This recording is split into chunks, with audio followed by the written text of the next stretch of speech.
ஒரு அழகான ஊரில் ஒரு நல்ல மனசுடைய ராஜா இருந்தார். அவரது பெயர் அர்ஜுனா. அவர் தனது நாட்டையும் மக்களையும் மிக அன்புடன் பார்த்து கொண்டார். எப்போதும் சிரித்துக்கொண்டே இருப்பார். யாரிடமும் கடுமையாக பேச மாட்டார். ஆனால் இந்த நல்ல குணம் காரணமாகவே மக்கள் அவரை பெரிதாக மதிக்கவில்லை. சிலர் அவரை லேசாக எடுத்துக்கொண்டனர். குழந்தைகள் கூட ஏய் சிரிப்பு ராஜா என்று கிண்டல் செய்தனர்.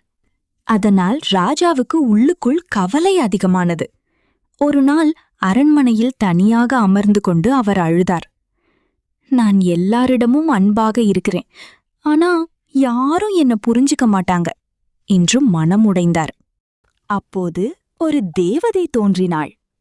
நல்லவர்களுக்கு கஷ்டம் வந்தா நான் வருவேன் என்றாள். ராஜா தனது துயரத்தை கூறினார். தேவதை ஒரு மந்திரத்தை செய்து மறைந்தாள். அடுத்த நாள் ராஜா முற்றிலும் மாறியிருந்தார். இப்போது அவர் கடுமையாகவும் கோபமாகவும் பேச ஆரம்பித்தார். அரசவையில் ஒவ்வொருவரும் தங்களுடைய பணியை சரியாக செய்ய வேண்டும், இல்லையெனில் பதவியிலிருந்து நீக்கப்படுவீர்கள் என்றார். அனைவரும் அதிர்ந்து போனார்கள். முன்பு அவரை ஏமாற்றிய மந்திரிகள் கூட இப்போது பயந்து கொண்டனர்.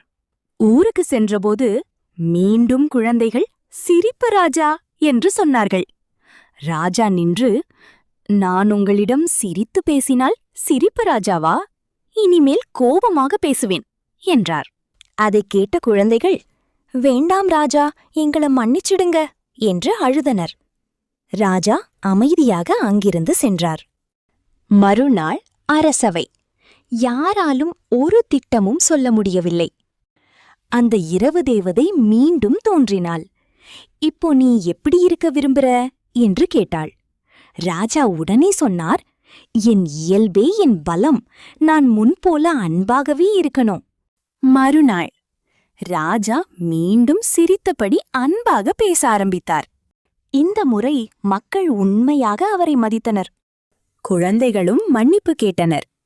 ராஜா, நீங்கள் எல்லாம் என் மக்கள்தான் என்றார். அனைவரும் மகிழ்ச்சியாக வாழ்ந்தனர்.